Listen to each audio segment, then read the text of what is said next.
Après 4 jours de travaux techniques tenus à Abidjan, la mission d'appui à la mise en œuvre du projet d'investissement forestier phase 2 a effectué du 2 au 7 mai 2026 une immersion sur le terrain dans les zones d'intervention du projet. Objectif, évaluer les réalisations concrètes et constater l'impact des interventions auprès des communautés bénéficiaires. Le projet d'investissement forestier phase 2 a pour objectif de conserver et accroître le stock forestier et améliorer l'accès aux sources de revenus issues de la gestion durable des forêts pour les communautés dans les zones cibles. Sur le terrain, les équipes ont relevé une forte adhésion des communautés à la dynamique du projet. Nous avons pu constater que le projet PIF2 évolue dans son ensemble très bien. Le premier objectif qui est de pouvoir faire en sorte que les populations qui vivent à la proximité des aires protégées, que sont le parc national de Taï pour cette zone, et puis quand même des forêts classées, des agroforêts de Sio, de Haut-Dodo et des Rapides Gras, je pense qu'elles ont pu vraiment intégrer la nécessité de participer à la protection de ces espaces et au développement de l'agroforesterie.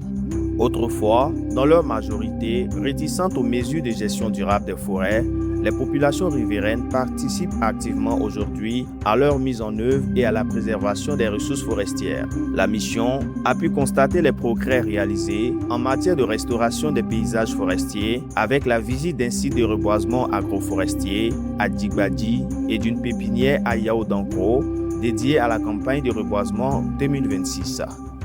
En termes de résultats déjà enregistrés pour les forêts classées de catégorie 4, nous avons à notre actif un reboisement de plus de 12 000, un reboisement intensif, je dirais, de plus de 12 000 hectares déjà établis. Aussi, au niveau des agroforêts, nous avons pu faire le recensement des chefs d'exploitation, lever leurs parcelles, ce qui permet donc de pouvoir réaliser sereinement, sur la base d'un contrat agroforestier, l'agroforesterie. Et à ce jour, nous avons plus de 24 000 hectares d'agroforesterie établis dans les agroforêts des Rapides Gras, de la Haut-Dodo et du Sio. La délégation s'est rendue à la base vie de Djurutu afin d'évaluer les investissements réalisés au profit de l'Office ivoirien des parcs et réserves, OIPR, notamment la réhabilitation d'infrastructures et l'amélioration des pistes de patrouille indispensables à la surveillance du parc national de Taï. Au niveau des parcs nationaux et réserves, il faut dire que l'action clé, c'est pouvoir donc faire la surveillance pour que ces parcs nationaux et réserves puissent être mieux conservés. Donc, à travers le PIF2, l'OIPR a pu bénéficier donc, de financement, d'appui technique, d'appui logistique pour renforcer cette surveillance-là au niveau du parc national de Taï, au niveau de la réserve naturelle de Mabiyaya, au niveau de la réserve naturelle du Zo et aussi du parc national du Mont-Poussant. La mission a également visité plusieurs sous-projets d'activités génératrices de revenus, notamment dans les domaines de l'élevage et de la pisciculture hors sol. Ces actions ne peuvent réussir si la population elle-même vraiment adopte ou épouse la vision de cette conservation, de cette surveillance. La raison pour laquelle dans le cas du PIF2, il y a des activités génératrices de revenus ou Care International, c'est l'ONG donc qui a accompagné donc, le projet dans la phase 1, donc contribue également dans la phase 2, à permettre à ces communautés-là de pouvoir réaliser des AGR. À ce jour, c'est 455 sous-projets d'AGR qui abordent aussi bien des activités d'agriculture, d'élevage, des activités au niveau des services, pour que ces communautés puissent vraiment diminuer la pression sur les espaces qui doivent être conservés ou qui doivent être restaurés. Je m'appelle Kwadjo Aya Martin. Je suis la présidente de Owen Panga. L'association, on est 27 femmes, 3 garçons. On est à Dagadi. On a fait élevage pondeuse. Parce qu'avant là, c'est que nous, on n'en a pas. Actuellement, ça va. On peut gagner l'argent pour faire l'école de nos enfants. On peut avoir l'argent un peu pour manger à nos maris. On peut faire la cuisine avec.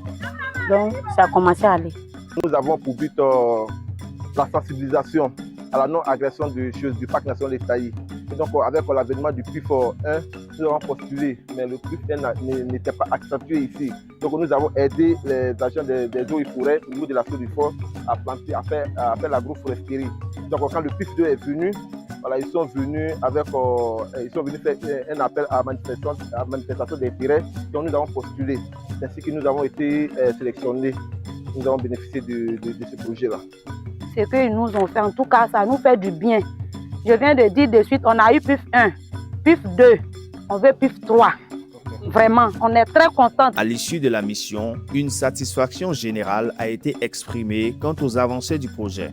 Après 3 ans de mise en œuvre, je pense qu'aujourd'hui, j'ai pu me rendre compte en tant que directrice de cabinet du ministre des Eaux et des Forêts de la complicité qu'il y a entre les populations et le projet, tous les acteurs du projet. Ce que je voudrais adresser aux populations, c'est de pouvoir donc toujours être mobilisées comme elles ont été jusque-là.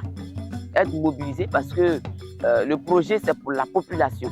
Donc sans cette population, nous ne pouvons pas réussir.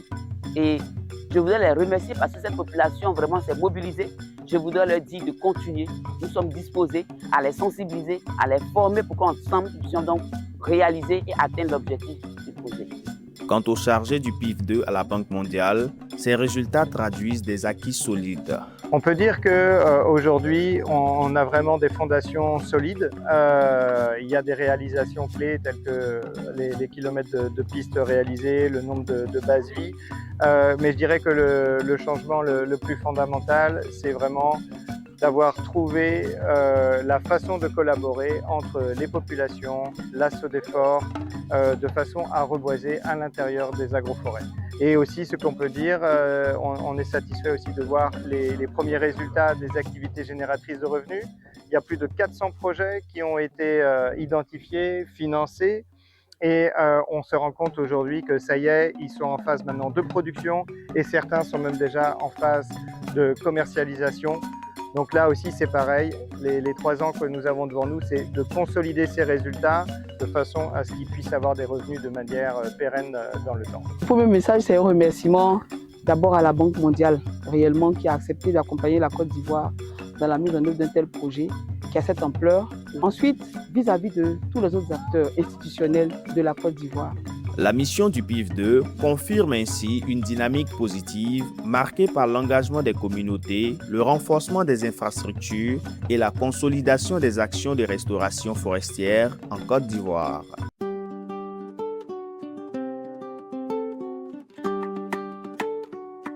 PIF 2, espoir de la Côte d'Ivoire, gardien de la forêt, flamme du devoir. Sous l'aube verte de nos campagnes, l'avenir renaît sur nos montagnes.